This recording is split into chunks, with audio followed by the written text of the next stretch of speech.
talking Mhm. about we were watching a video because I was trying to get her spun up on this thing going on with Clarence Thomas and his wife. I think her name's like Guinea Thomas or Yeah, something like Guinea that. Thomas. Yep, Guinea Guinea. Thomas, yeah. Guinea. Yeah, Guinea Pig Thomas. Uh-huh. So so she was involved in the January 6th insurrection, let's storm the Capitol, okay? And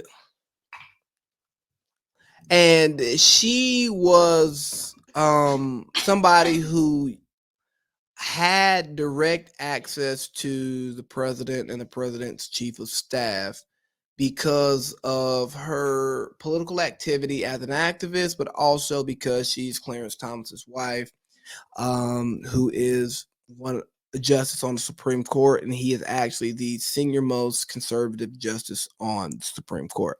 That matters. Clarence Thomas, super conservative justice who has become more and more conservative as his time on the court, as he spent more time on the court. Okay.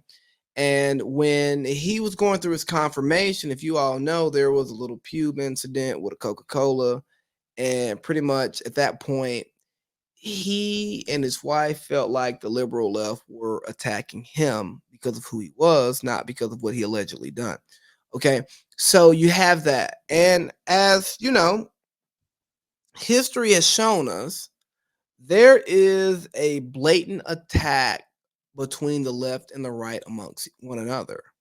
And his wife, Miss Guinea Pig Thomas, has become one of the foremost voices of the radical right wing that is pushing back on the left, the Biden crime family, all of that stuff, like overturn the election, the Dems stole the election from us. And you can't look at that and say that is this man's wife and he's a Supreme Court justice and he does not have similar views or he's not influenced by her views. Okay. Like again, I'm a guy who lives with my significant other, and we don't share the same views on everything, but fairly I have a thorough understanding on how she feels on most topics, and I feel like we influence each other's thoughts on things. I'm not saying that like I adopt your thoughts, you adopt my thoughts, but when you give me a perspective on something, I think that I take it in and I internalize it and I may add it to how I think about something, right? I say, oh Yeah. well, that makes sense, right? So Yeah. you have that. Now we're getting to a point to where we got a House committee who is investigating all of this, and the case could possibly go to the Supreme Court. And Clarence Thomas has not recused himself from any of those hearings.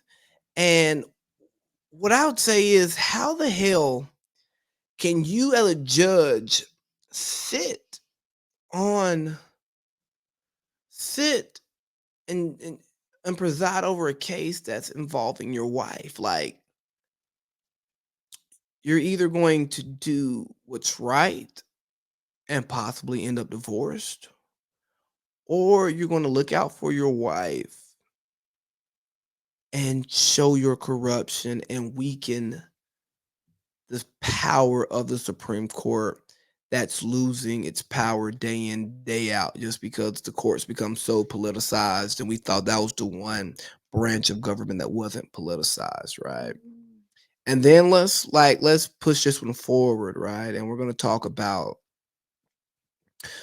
former President Trump and the situation that he's in along with this, because he his communication his communication has not been turned over.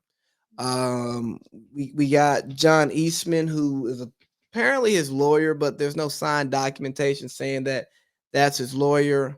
And and there's some conversations there that he's trying to hide. He tried to go attorney-client privilege, and because of that, there's been a whole civil lawsuit that's trying to get that stuff turned over. If we get that communication turned over, that then sets the stage to have former President Donald Trump, you know,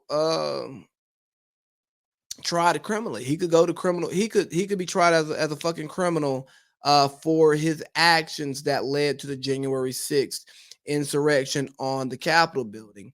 And what scares me about that is because there is no precedent of a president of the United States, um, going to trial post presidency, probably not pre presidency anyway, either, but like post presidency. We've never had to do that for a president. And my question becomes, well, because that's not the precedent, do we not do that to this president who may have committed crimes? Because what scares me, and sometimes I get scared about stuff, is if we turn a blind eye to this, if we allow Donald Trump to become Teflon, what precedent are we setting for the future? Right? Is it because that, oh, he was the president, so because he was the president, we can't diminish the office because one person decided to diminish the office with their actions by being a fucking criminal? Okay, and then if you take this and you juxtapose it with what's going on in the Supreme Court, where Clarence Thomas and his radical right-wing wife guinea pig Thomas is doing what she's doing, we go, well, are we covering up corruption? Is this the insurrection correction, right? Are we not going to hold the parties accountable for what they did, the way they are attacking democracy?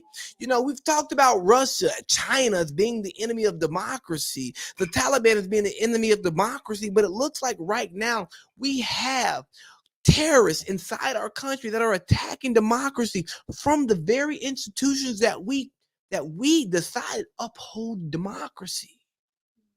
That's what it feels like. And I'm not saying that's what it is. I'm saying that's what it feels like. But if we don't see due process here, if Justice Clarence Thomas does not recuse himself for the January 6th insurrection cases that come to the Supreme Court that his wife was involved in, people are going to yell corruption. If there is a preponderance of evidence in the civil case that says that Donald Trump and his attorney, John Eastman, were involved in this insurrection, and then that does not then go to criminal court, the people are going to believe that there is corruption, and that's going to further divide the have from the have-nots, because the have-nots are going to say that, oh, if you got it, you can do whatever you want. Oh, well, he was president, so he can do whatever the hell he wants. And then, so what happens when we have somebody who's super corrupt, more corrupt than Trump, and more popular, and then they get into high office, and then they just run a racket, more legal rackets, not the legal rackets that we accept, like, insurance, church, what are my other legal rackets? I know insurance, church, college, huh?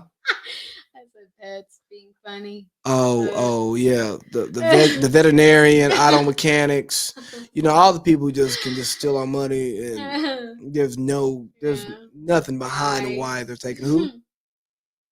There's really no, they just create their own prices. I can make a whole list. Yeah, so now we're gonna add the presidency to the other legal rackets.